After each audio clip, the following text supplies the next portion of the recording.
ஸ்டாலின் தான் வராரு, விடியல் தர போறாருன்னு சொல்லி திமுக ஆட்சிக்கு வந்து கிட்டத்தட்ட 4.5 வருஷம் முடிஞ்சு போச்சு. அந்த விடியல் எங்கன்னு தான் மக்கள் இப்போ கேட்டுட்டு இருக்காங்க. அடுத்த டைட்டில் ரெடின்னு சொல்ற மாதிரி இப்ப தமிழ்நாடு தலைகுனியாதுன்னு தூக்கிட்டு கிளம்பிட்டாங்க ஊபிஸ். அண்ணா யூனிவர்சிட்டி பாலியல் கொடுமை மாதிரி பல கொடுமைகள் பெண்களுக்கு எதிராக நடந்துட்டு தான் இருக்கு. இதனாலதான் தமிழகம் தலை குனிஞ்சிருக்கு. ஸ்டாலின் 2023ல கள்ளச்சாராயம் குடிச்சு 22 பேர் சாகுறாங்க. அடுத்து நடக்காம தடுக்கணும்ல. ஆனா 2024ல கள்ளச்சாராயம் குடிச்சு 66 பேர் சாகுறாங்க.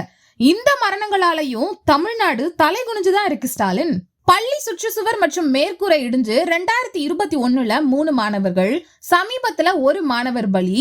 இது மட்டும் இல்லாம நிறைய மாணவர்கள் ஆண்டுதோறும் காயமும் அடையறாங்க. இந்த மாதிரி சம்பவங்களால தமிழகத்தை தலைகுனிய வச்சுட்டீங்க ஸ்டாலின்.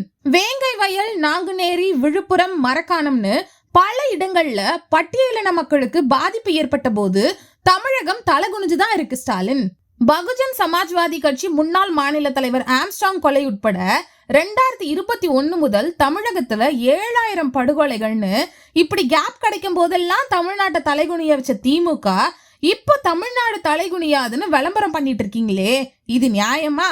தமிழ்நாட்டுக்கு இருக்கிற ஒரே தலைகுனிவு திமுக மட்டும்தான். நீங்க நம்பலனாலும் அதுதான் நெசம். முகத்தை நிமிந்து பார்க்க கூட கூச்சமா இருக்கு. நான் வேணா குனிஞ்சு காட்டுவா மாமா.